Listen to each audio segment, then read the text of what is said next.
The zakat issue I want to cover right now is, can you give zakat in advance? Zakat in advance could be given for many reasons. One of them could be that you don't want to give like a lump sum at the end, or maybe there's a need that has arisen early but your year has not come up yet. You know, if you've listened to the basic dynamics of zakat discussion we did earlier, you'll know that you have to generally wait for the year, 1 year, until zakat actually becomes binding upon you to pay.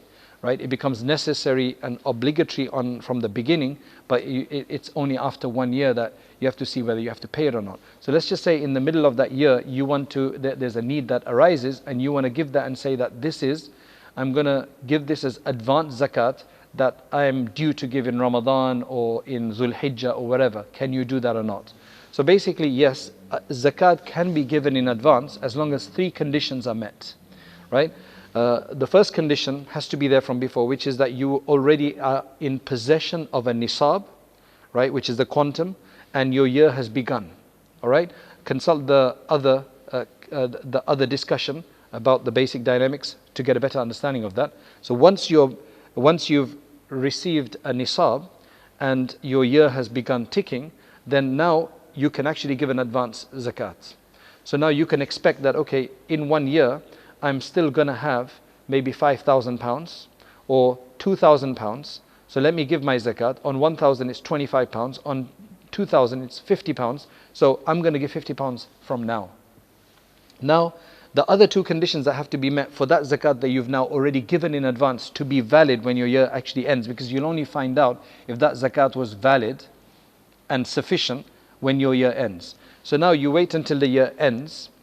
So 2 conditions. Number 1, when your year ends, you still have a nisab, minimum nisab, which is when zakat, because now it proves that zakat was actually obligatory upon you. So that previous advance payment you made can now work for this. You still got £2,000, your £50 you paid was sufficient. If you've got more money, you'll just have to pay for the rest of it. If you've got less, then you can say the rest of it is sadaqah. Right?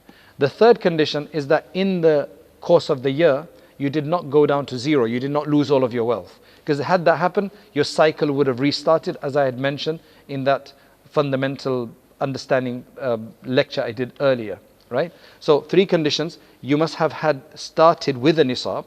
You must end with a nisab. And in between, you do not go to 0 and lose all your money. Then after that, basically, you can actually give zakat in advance. And then on the day of your zakat calculation, you just adjust it, prorate it, however you want.